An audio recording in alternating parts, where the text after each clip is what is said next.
Peace. My name is Queen Eartha Asia, and you're watching The Absolute Truth. I just want to take a moment to thank all of you for tuning in. And the topic that we're going to be speaking about today is refinement, um, women's dress, and personal choices. Well, first, I just want to take a little bit of time to say exactly what refinement is.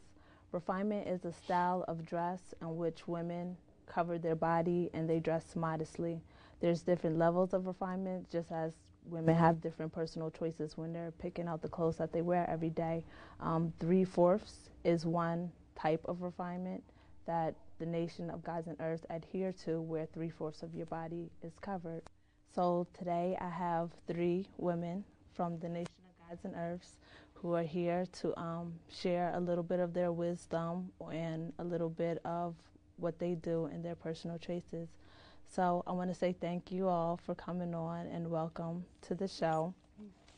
And I just want you to just take some time to introduce yourself, and tell a little bit about your clothing style and the reason why you dress the way you do. Peace, everyone. My name is Earthly Jules, and I have been in the Nation of Gardens Earth for 16 years. And I wear refinement as well as understand the culture to cover my body, and I wear it basically to get respect from the outside world. Okay, peace. Peace. My name is Queen Star Asia. I've been in the Nation of Gods and Earths for 13 years. And my style of dress is under the same category as refinement or three-fourths. I also use the terminology of eclectic because I can wear streetwear from casual wear to African garb depending on the mood or the occasion. Peace. Peace. My name is Victorious Lanasia Earth, and I've been in the nation for about 11 years now. And my style of dress is usually dependent upon the environment I'm in. At work, I might dress a little more businesslike, but I'll still be covered appropriately. When I'm at an event with the nation, I might wear a more traditional outfit, which includes our head being covered as a head wrap, a long skirt or a long dress. That's my style. Okay, that's peace. Now, since all of you have said that you do choose to wear refinement, can I ask you why that is your choice and what makes that choice important to you?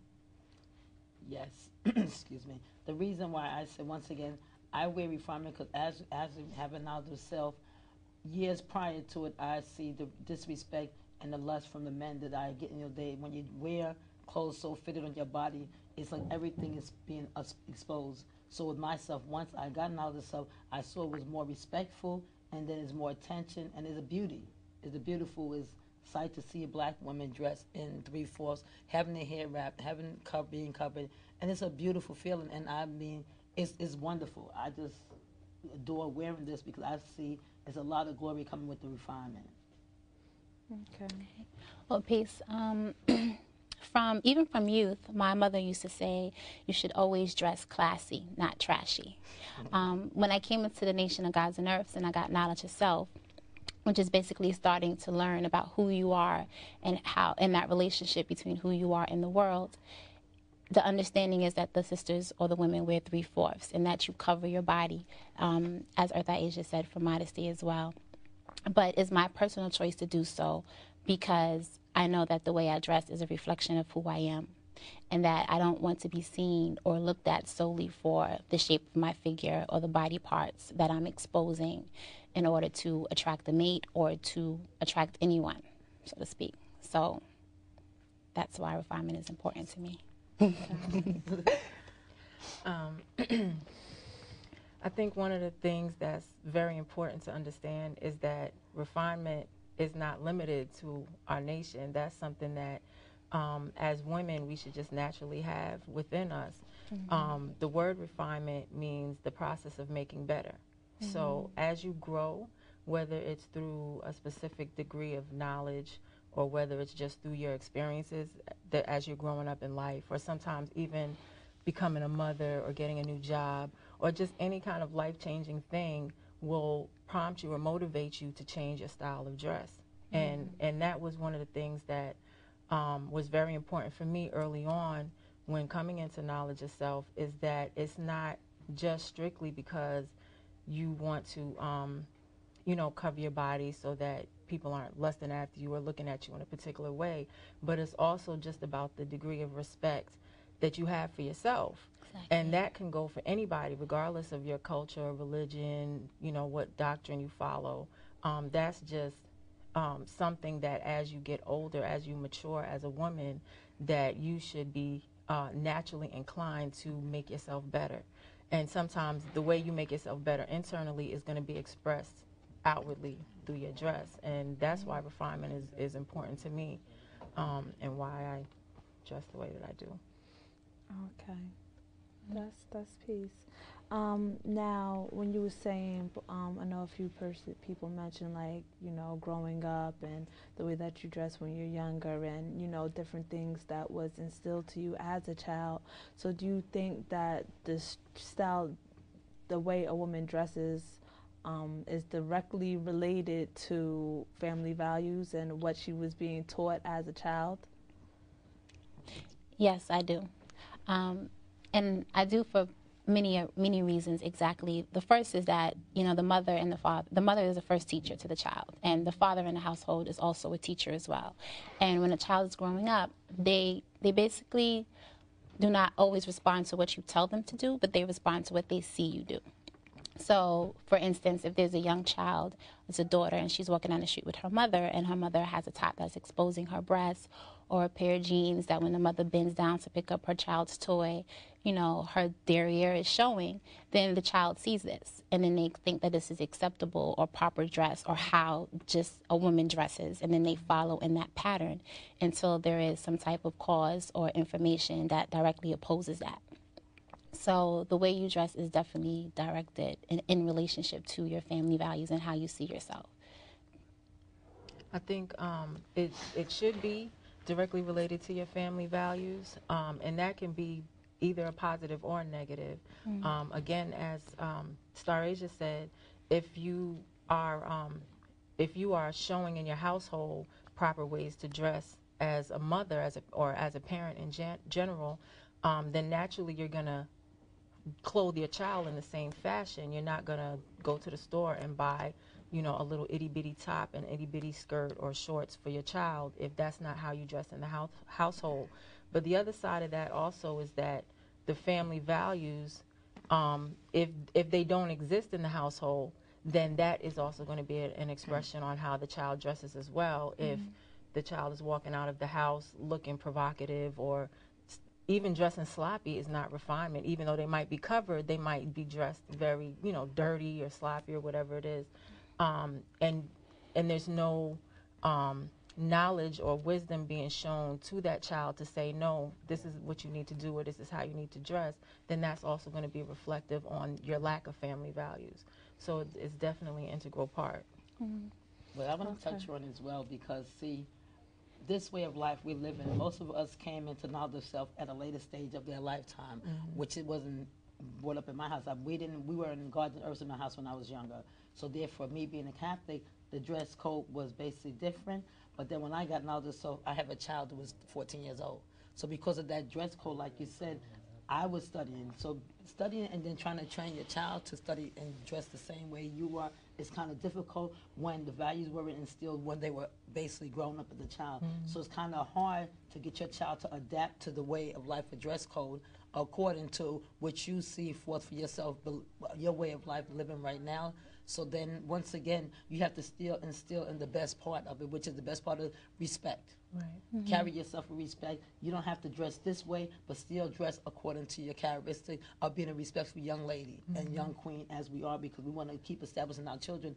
You don't have to study our culture, our way of life, but you still have to get instilled the best part of being the queen. And that's the part I was going to say, is being the queen. We didn't touch that yet, but see, as black women, as being queens, we must dress and carry ourselves as queens at all times. You don't have to wear a long skirt, but tight pants is definitely not going to indicate you're a queen, not a queen. But is what signs are you sending? What signals are you sending out when you do wear these type of things that you're not a queen? But once again, we want to remember, we want the respect. We want the respect in our dress code because when you wear things that are revealing, most times you're going to get attracted to the wrong attention. And believe me, we know what the wrong attention brings out when we don't wear the proper covering of our bodies. It's always men and women. Some women, too, feel the same way. Okay, that's Peace. peace. That's interesting. Now, let me ask you, because you know, if you say that you got knowledge of self in a later stage in life, then that means that you were raised as something, you know, prior to you had knowledge of self. Yes. Now, you said that you was raised as being a Catholic. Did you still see those same type of family values? Were there still certain limits on what you could and couldn't wear, or was it just like, you know? Yes, that's what I stated prior. It said when you wear, see, my mother taught me, once again, being a Catholic, you still had to dress up accordingly and appropriately.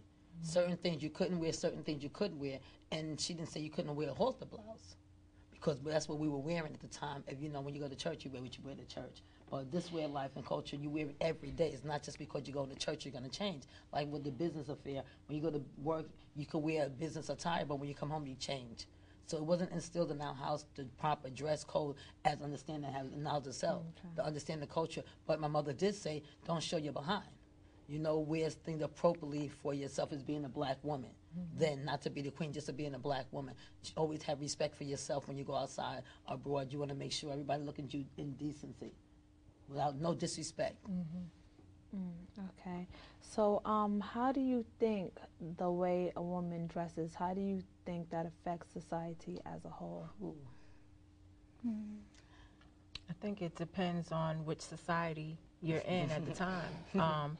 I mean, if you look at the United States society in terms of how women are viewed, and you look at European society and how women are viewed, you'll definitely see a difference in how one culture will view women in a sexual way as opposed to another culture which will view women in a sexual way. There's a different degree of it. And I think a lot of times when we look at even things like exotic dancing or something like that, the purpose of that is to earn money to have people look at your body. You know, whether you're fully, you know, nude or you have on just a bikini or whatever it is. But that's the whole purpose of that environment. If you're looking at things on the internet that, you know, whether it's pornography or whatever it is, and that's basically how our culture has really propelled how men see women, is in that light. And a lot of times it makes it harder for those who do express our culture through our refinement or through how we dress. It makes it more difficult because you have to work twice as hard to make sure that people are looking at you for the right reasons and not for those wrong reasons. Whereas in a European society where they view women, even though it's a very sexual culture, there's still a level of respect that they have in a European culture that you don't really see in the United States. And I think that's what makes it even more important for us to express ourselves through our refinement, whether you're Jewish, Catholic, Muslim, whatever it is, it makes it more important for us to be able to express ourselves this way. I think this also comes from a striving to function and interact with each other on a high frequency, because building off of what Lanesia said, it's really about the way the culture values the male principle and the feminine principle and how they're viewed. And unfortunately, in this present time, the female principle is always viewed from a sexual standpoint first and foremost, you know, and it's how full her breasts are, how full her behind is, and the type of service she can give to a man in that sexual act. And it's not that we're necessarily saying that to be sexual is wrong, because we are sexual beings. This is how we procreate. It's just the understanding that we shouldn't be viewed as that solely. And there are more to the feminine aspect than just that itself. And so the way we dress, the way we carry ourselves, help to identify that land in the sand. Like, I refuse to be looked at or used as a tool. You will respect me as the queen that I am. Okay.